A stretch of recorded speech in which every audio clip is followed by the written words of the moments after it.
Ngoba yazini, we are gonna be death by umjolo. Uzosibulala umjolo, uzosiginqa ngqi sizohlanya ro ro ro ro ro ro ro ro ro. Yabona if ungawogilwa i-dating app, i-social media when it comes to umjolo awakuboni lutho.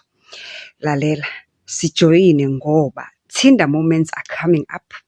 I've got a new segment where we are talking about just uTinder nje kuphela uneziqebhezi ezitori ezingaka. Lalela naye mfushane. Just ukuvula nje le platform kaTinder mangabe unendaba ungakhohlwa ukuthi ngibhalele ngi-DM ngi-voice note ngiyayifunda le ndaba kaTinder ngoba ngiyazi ukuthi angingedwa nobizo wami akayedwa ziyeza zikabizo ngizozifaka zonke nje ngokulandelana kwazo ngoba ibiyindi indaba yakhe kodwa ke ngithi wena stay tuned for Tinder moments coming up. Nansi emfushane ezoshesha.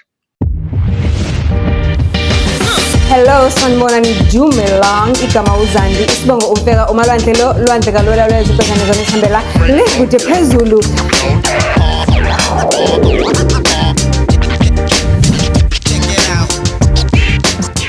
Do join.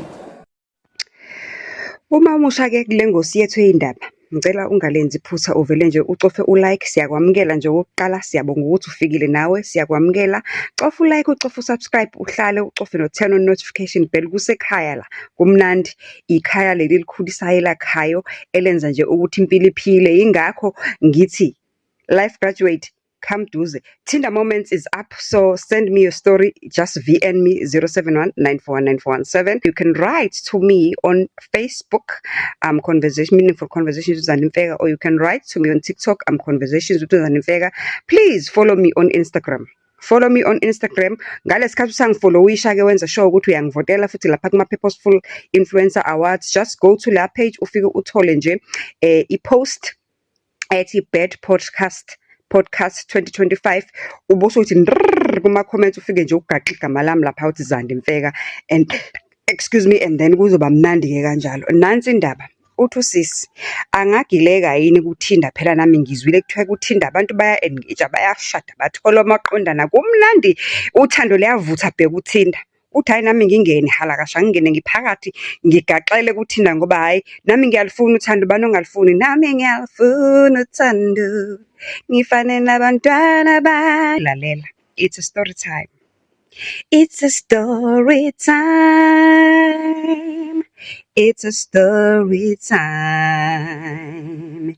Ezomjolo ziyashisa kumaTinder moments yo. Yeah.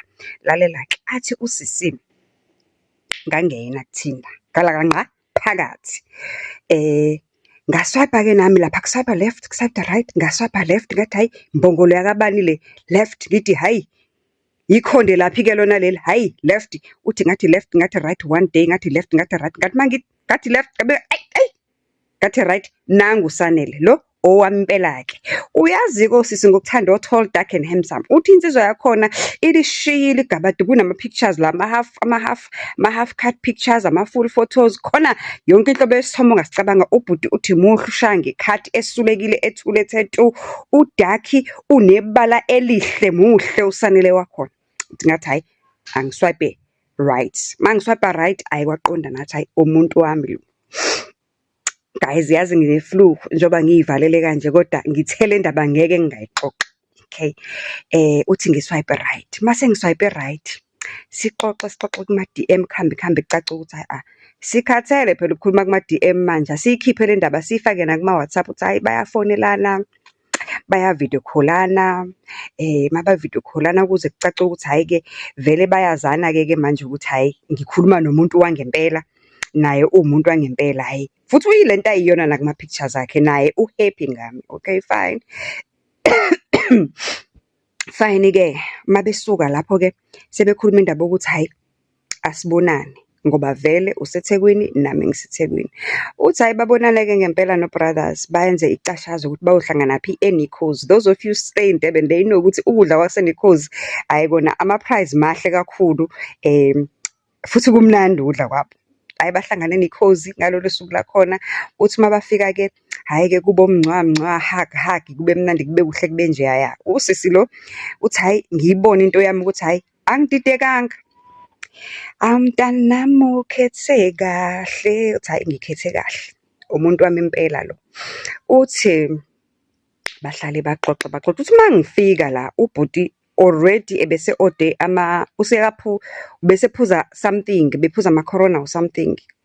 Asho ukuthi hhayi kade efikile ngoba bekufanele aqale ayohlangana nomakhenikha wakhe amnikeze imoto, khona into ebekufanele ayilungise emotweni ukuze ukuthi by the time bona beqeda la nemoto ibe isi-ready. Okay, fine. Uthi hhayi-ke athi oda-ke nawe-ke ngoba sowufikile, uthi hhayi oda nje, ode noma yini ukhululeke, this is our first date, you must enjoy yourself. Uthi hhayi ngi-ode-ke nkosi yami-ke, kuthiwe ngi-ode noma yini, nangumuntu wami engikhulula, kusho ukuthi hhayi iphakethe lithe ukujula, akana-stress sama-prize asenekhosi.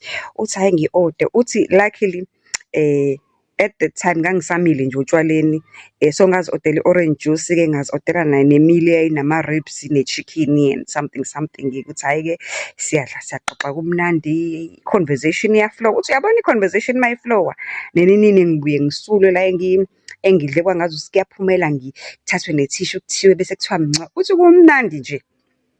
Kumnandi, ngiyeza ukuthi hhayi iyavuma lento, iyavuma, liyeza lolu thando, luvuthwa kwangempela-ke manje. Uthi hhayi sihambe isikhathi baqeda ukudla sebebukene emehlweni-ke manje ukuthi mina ngiphuzele i-orange juice, uthi ubhuti abuye aphinde abize enye i-6 yama-corona. Aphuze-ke uthi sengibuka yena-ke useyaphuza-ke siyaxoxa-ke ne-conversation kumnandi nje. Yabona uma uhleli nomuntu wami, uthi mina-ke ngesikhathi ngifike ngihamba ngemoto and ngifike ngihamba no-cousin wami engithe uma ngabe sifike Suncoast wathi hhayi yena usafuna ukushaya iy'ndawo, ungamnika imoto, wahamba nemoto yami. So uhambile u-cousin nemoto yami, lo engihleli naye uthi imoto yakhe yena ikumakhenika, and umakhenika vele it's somebody o-close naye, bangama-friends or something, so akana-stress-ke. Okuwukuthi-ke manje noma sifuna ukuthi sisuke sihambe la, uthi ngaleso sikhathi uthi wayethi ufuna ukungithatha, angaze amkhiphe amsekephi, ufuna bayobona ini, but-ke kwasho kona ukuthi yena-ke akanamoto. Kodwa uthi uyakhumbula ngesikhathi besakhuluma kuma-voice call, kuma-video calls, embuza ubhuti ukuthi umuhle kanje vele sidalo noma ifoni oyiphathayo. Wazi wamuhle umuntu wami, uphatha nhloboni ifoni? Uthi ngisho ukuthi ngiphatha i-Samsung what Galaxy into, uyabona like these latest lama Samsungs lawa a-latest ano S something. Uthi omunye ninemali ngiphatha amafoni abiza kanje, hhayi kusho ukuthi iyona-ke le foni ekwenza ube muhle noma vele wena muhle kanje, ifilter lo yifake. Uthi omunye hhayi cha ngifakanga ifilter, athi hhayi mhlampe kunoba yifoni-ke. Uthi angizange ngiwunake lo mbuzo mhla ebuza ukuthi wayobuzelani. Okay-ke baqhubeke-ke bahleli-ke manje sebeyabukana, bastakhile futhi at the same time ngoba imoto yami ayikho ihamba no-cousin, eyakhe ikumakhenikha. Uthi ngalesikhathi-ke useyaphuza seyaphela nalama-6 wakhe awashayayo. Uthi-ke umane eyochama-ke aphinde abuye-ke, yazi uma aphuza ibhiya-ke. Uthi nami ngihambe-ke ngithi hhayi ngizi-excuse ngiyochama-ke, mengizi-excuse ngiyochama bese ngithexta u-cousin wami lo hambe nemoto, ethi hhayi siqedile yazi ukuphi? Athi hhayi angikho kude nala nikhona, wena uma ngabe senifuna ukuhamba, uma usufuna ukuhamba sowudinga imoto ungitshele ngizobuyanga ngizokuthatha, or ngizobuyanga ngizokunikeza imoto, whatever plans that you have. Abuze ukuthi what plans do you have nomuntu wakho? Athi hhayi ufuna ukungikhipha, ngazi ufuna ukungisa kephi, kodwa manje sistakhile ngoba imoto asinayo. Athi u-cousin hhayi uma ngabe usu-ready it's fine. Athi hhayi kulungile, chilla kancane la ukhona ngoba vele usaqedela ukuphuza, uphinde wabiza enye i-6, so usaqedela ukuphuza into ayiphuzayo. So makaqeda ngizobe sengiyakuthesta ngoba vele uthi awukho kude bese uyeza-ke. Uthi hhayi okay sharp-ke. Uthi athi uMlisa ngicela ungiboleke ifoni yakho, ngifonele umakhenikha ngizwe ukuthi how far is he with fixing my car. Uleke ifoni ufuna ukusebenzisa i-airtime. Athi hhayi khululeka nginayo i-airtime, ungamfonela. Usamfonele-ke, makaqeda ukumfonela abeke ifoni-ke phansi-ke ukuthi hhayi nami ngithatha ifoni ngicofa-cofe ngumuntu oyikhonzile ifoni. Uthi hhayi lama-corona wakhe sekusela yi-2. Usephuza nje eyesithathu nayo futhi useyiqedile, uthi ambona ngathi uthatha ibreak kancane, ahamba aye etoilet abuye aphinde abuye. Okay, njalo mephakama etoilet uhamba nefoni yakhe. Okay fine. Uthi abuye avule le, kusho ukuthi eyandulele yokugcina manje le aseyivule. Uthi ayivule ayiphuze nje slow motion nje kancane. Athi esuka abephinde ethatha ifoni yami, akasayiceli-ke manje, aphinde athathe ifoni yami, uyafona futhi aphinde abuze futhi, hawu kanti manje ndoda wenza kanjani? Kuze bengazi ukuthi uphakamisa izwi uyathetha ukuthi hawu kanti wenza kancane kwathini kwathini, yabona nje into ekanje, i-conversation ekanje athi angimuzwa vele lo ngalo ukuthi uthini, kodwa yena nje phambi kwami ngiyamuzwa ukuthi engazi usephakamisa izwi uyamthethisa ukuthi awu namanje kanti awukoqedi. Kade ngiyishile leyo moto lapho kusukela ekuseni ngihleli la e-Suncoast ngilinde wena, qeda phela. Okay fine. Uthi hhayi ayiphuze-ke le sekuyi-second last, ayiphuza ayiqede. Uthi before azovula le eyokugcina, uthi aphinde athathe ifoni yami futhi. Angithi khumbula ukuthi ngithe akasayiceli le foni makathi sevele ayithathe nje afone. Aphinde athathe ifoni yami futhi afone. Uthi afone-ke manje to a point ukuthi aze aphakama ayophuma ngomnyango. Uyakhuluma nje uyophuma ngomnyango. Uyathetha-ke manje sethetha such that ukuthi nabantu sebeyambuka phela manje ukuthi uyathetha aze aphakame ayophuma ngomnyango. Athetha uthi ngimgcine umfana emi ngasewindini nje ngasemnyango kwi-glass door la engimbona khona. Yabo umuntu uma ekhuluma nefoni deep into conversation emdinayo, uyathetha nangezandla uyakhombisa ukuthi ucikekile nya uthi umfana wenza kancane kwathini. Uthi mina ngimgcine emi kwi-glass door lapha ngasemnyango. Uthi nini mzuzwana anginakile, uthi ngumuntu oyikhonzile ifoni, sengikhumbula ukucofa ifoni yami and ngiyabona sekuyophela bo ma 5 minutes umuntu akabuyi, kanti le call yathatha isikhathi eside kangaka. Uthi ngithi qala hhayi umfana akasekho la kade ekhona. Uthi ngithi qala hhayi bo umfana akekho. Uthi ngisukume ngithathe isikhwama sami ngiqalaze, ngiphume ngiye la kade ekhona ngiqalaze, ngibheke emnyango, ngibuze security umuntu obegqoke kanje ngihlela uthi security belibabonile vele isikhathi bengena, ngoba uthi kwakuyizikhathi zasemini yasekuseni kusase kungakobi nje busy. Uthi ngibuze umuntu obade egqoke kanje kade ngihleli naye, yamkhumbula ubhuti engingene naye, ushonephi? Uthatha ubhuti hhayi uphumile kunemoto emhlophe eyikhorola angene kuyona wahamba. Hey, imoto emhlophe eyikhorola angene kuyona wahamba.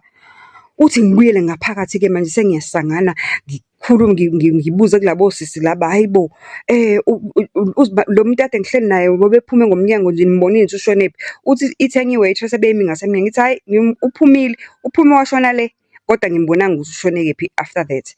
Uthi hhayi-ke manje ngisangena isikhathi siyahamba, ngiyacabanga ngifuna ukufonela ifoni yami ngizwe ukuthi uphume washonaphi engasangitshela ukuthi uyaphi engishiya ngedwa la. I-bill ayikhokhiwe and ngiyilo muntu ofaka amakhadi emva kwefoni.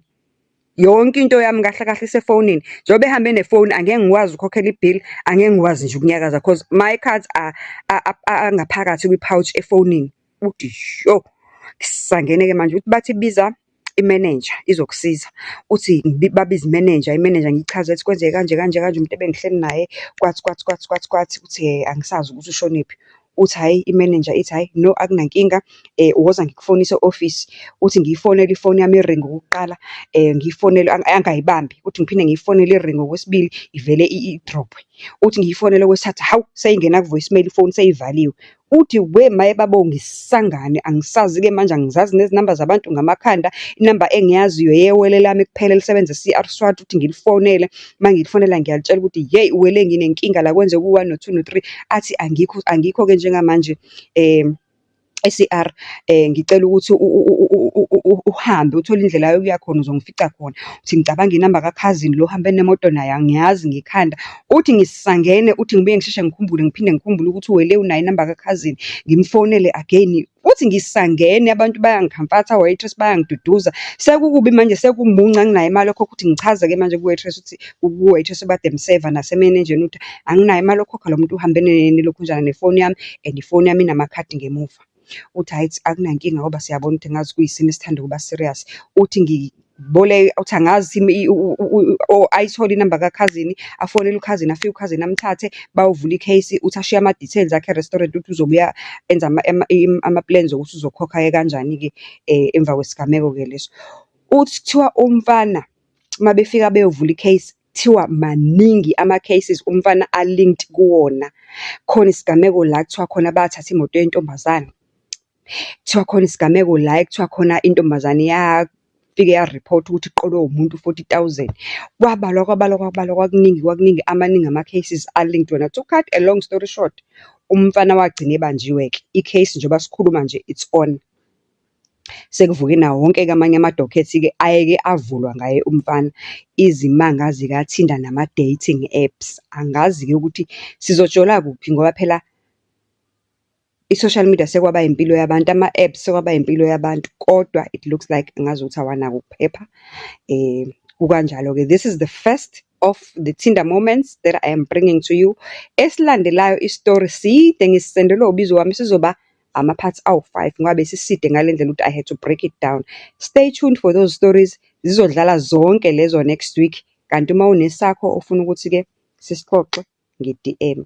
Even if usay mina ngifuna ukuzosixoxa nje phambi kwekhamera, angimind, ngi-DM sizosixoxa, siqwashise nabanye ukuthi babone ama-signs wamaqola uma uhlangana nomuntu kwi-app noma uthi ufuna ukujola noma kodwa nje siwabone lama signs because akusaphephile. So from me to you, love and peace for now. Sihlangane kwi-story esilandelayo. It's a story time. Yeah.